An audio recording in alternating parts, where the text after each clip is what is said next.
You are dead by Thursday. Not because a giant animal finds you, not because the past is full of monsters, not because ancient humans were stronger, meaner, or somehow more magical than you. You are dead because on Monday you drink from the wrong place. On Tuesday you sleep in the wrong wind. On Wednesday you cut your foot on a stone. And by Thursday the ancient world has done something modern life almost never does. It has noticed every mistake. So here is the real question. If you were sent back to live with ancient humans for 1 week, could you survive? The honest answer is uncomfortable. Alone? Probably not. With a group? Maybe. But only if they decide you are worth keeping alive. That is the part most survival fantasies skip. They give you a knife. They give you a fire. They give you a dramatic animal in the distance. But ancient human life was not a video game inventory. It was a web of memory, a map in other people's heads. 1,000 small rules about water, wind, plants, tracks, smoke, strangers, children, sickness, and the hour when the light starts to disappear. You arrive with a modern brain, but you do not arrive with their knowledge. Day 1 begins with thirst. Your first mistake is thinking water is simple. You find a stream. It moves. It shines. It looks clean. So your modern brain says, drink. But clean-looking water is not the same as safe water. Even today, untreated water can carry parasites and bacteria that turn one brave sip into days of vomiting, cramps, fever, and weakness. In the ancient world, weakness is not a private inconvenience. Weakness is a signal. If you cannot walk, you slow the group. If you cannot carry anything, you become a burden. If you cannot stay alert, the night becomes bigger than you. Ancient humans did not know germ theory. They did not need the word parasite to know which water sources made people sick. They had memory. They had stories. They had patterns. This pool after heavy rain is bad. That spring under the rock is better. This valley floods. That place has animal droppings upstream. That bend in the river is where the water sits too long. You have none of that. So, by the first afternoon, your survival does not depend on your courage. It depends on whether someone stops you before you drink. That is the first rule of the week. The past does not reward confidence. It rewards local knowledge. Day 2 is cold. Not movie cold. Not the kind where you shiver for a scene and then find a heroic solution. Real cold is boring at first. Then it becomes confusing. Your fingers get clumsy. Your decisions get smaller. You stop thinking about the future and start thinking about one more minute. Modern life hides how much work your body does just to stay warm. Walls do it. Clothes do it. Electricity does it. Hot water does it. A roof does it. In the ancient world, heat is not a setting. Heat is a project. You need dry material. You need shelter from wind. You need a place where smoke will not choke everyone. You need fire that can be protected, moved, fed, and watched. And fire is not just fire. Archaeologists studying sites like Wonderwork Cave in South Africa have found evidence that early humans were using fire very far back in human history. Researchers such as Francesco Berna and his colleagues have shown how tiny traces in ancient cave layers can reveal burning that happened long before written history. That matters because fire changed the human world. Richard Wrangham, the Harvard primatologist, has argued that cooking and fire helped reshape human life, from food to social time. But here is the problem. Knowing that fire is important does not mean you can make it. You can watch a video about friction fire. You can know the phrase dry tinder. You can believe, with the full confidence of a person who owns a microwave, that you would figure it out. Then the sun drops. The wood is damp. Your hands shake. And the ancient child beside you understands more about fire than you do. Day 2 teaches you humility. The people around you are not primitive versions of you. You are an untrained version of them. Day 3 is food. This is where the fantasy usually becomes funniest. You picture roasted meat. You picture berries. You picture yourself learning quickly. You picture hunger as a dramatic feeling. But hunger is not dramatic for long. It becomes math. Calories in, calories out. Heat lost, distance walked, sleep missed, muscles shaking. Hunter-gatherer life was not random wandering. Anthropologists such as Robert Kelly have written about how much movement, planning, sharing, and environmental knowledge sits inside foraging life. Food is not just found. Food is known. Which tuber is edible after cooking? Which one hurts your stomach? Which berries are good now but bad next month? Which animal tracks are fresh? Which ones are old? Which part of the carcass matters most when everyone is hungry? Your problem is not that ancient food is impossible. Your problem is that almost everything looks like a question. Leaves are questions. Roots are questions. Mushrooms are questions. Tracks are questions. Even bones are questions. Ancient humans had tools, but tools were not magic. A stone blade can cut. It cannot tell you what to cut. The Smithsonian's Human Origins work describes how early humans used tools for more than 2 million years to cut, pound, crush, and open access to foods. That sounds simple until you remember that every tool is also a memory object. Someone knew which stone to choose. Someone knew how to strike it. Someone knew when the edge was useful. Someone knew when it would break. You arrive with soft hands and no map. By day 3, you are not starving yet, but you are already learning the second rule. In the ancient world, intelligence is not enough. You need inherited intelligence, not genes. Culture. Day 4 is the tribe. This is the most dangerous day because it looks safe. You finally see people. Real people. Faces. Voices. Hands carrying food. Children near a fire. Adults watching the horizon. Your modern brain relaxes. Humans. Finally. But strangers are not automatically friends. In a world without police, hospitals, written contracts, or emergency numbers, every stranger is a risk calculation. You might bring disease. You might steal food. You might attract danger. You might be from another group. You might simply be one more mouth when the season is already hard. So your survival now depends on something harder than making fire.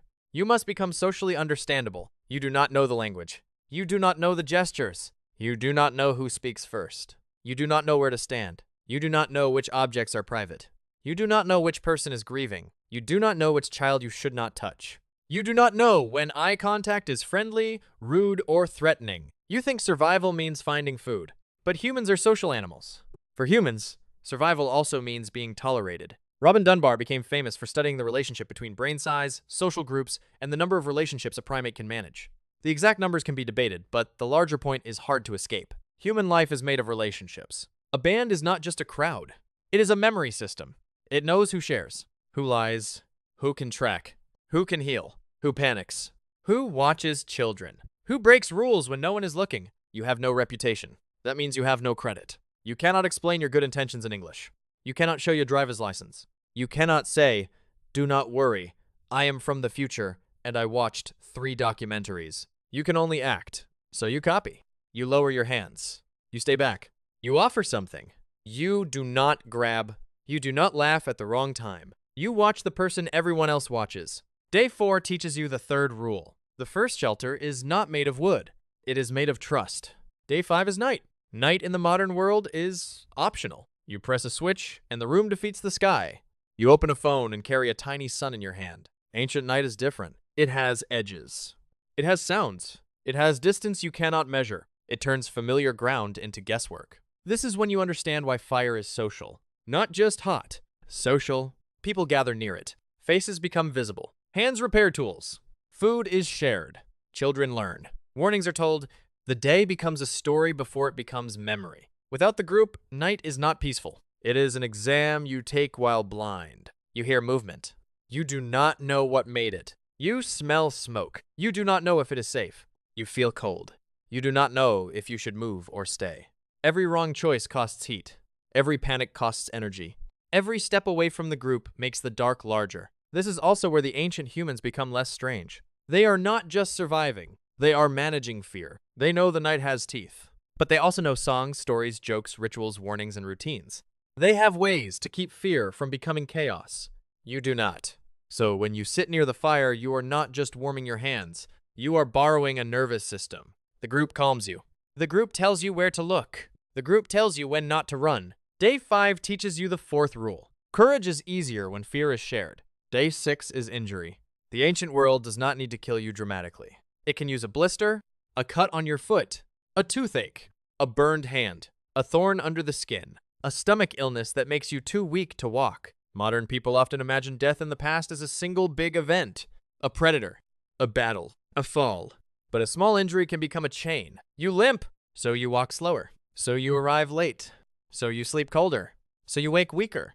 So you make a worse decision. That is how the past works. It stacks consequences. Ancient people were not helpless against injury. They had knowledge of plants, rest, splints, heat, pressure, and care.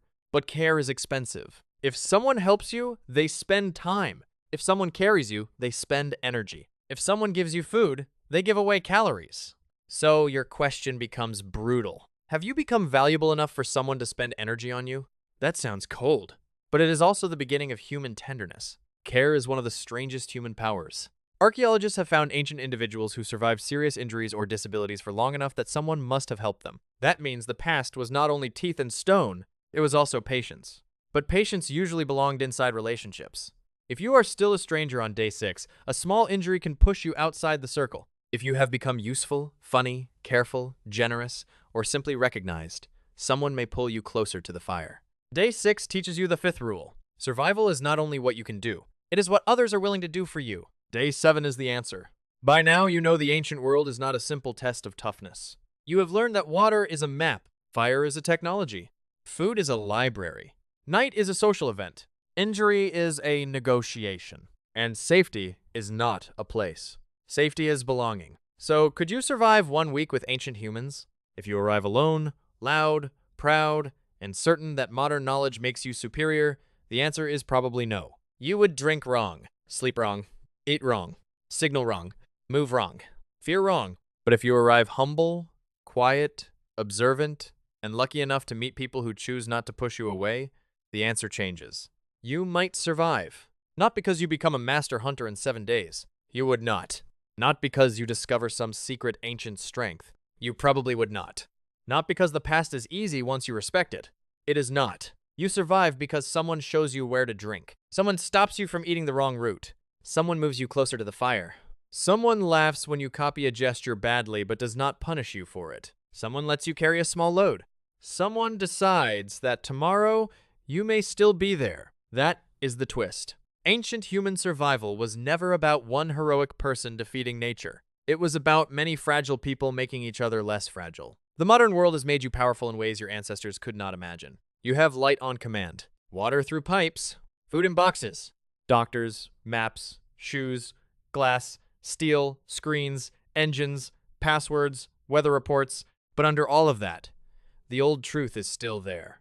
You are a human animal. You survive by learning from other humans. You survive because someone before you remembered what hurt. Someone remembered what helped. Someone passed it on. So if you woke up in the ancient world, your first job would not be to fight a predator. It would not be to invent civilization. It would not be to prove how smart you are. Your first job would be smaller, harder, more human. Convince the people by the fire that you belong there. Because you were never built to survive the week alone.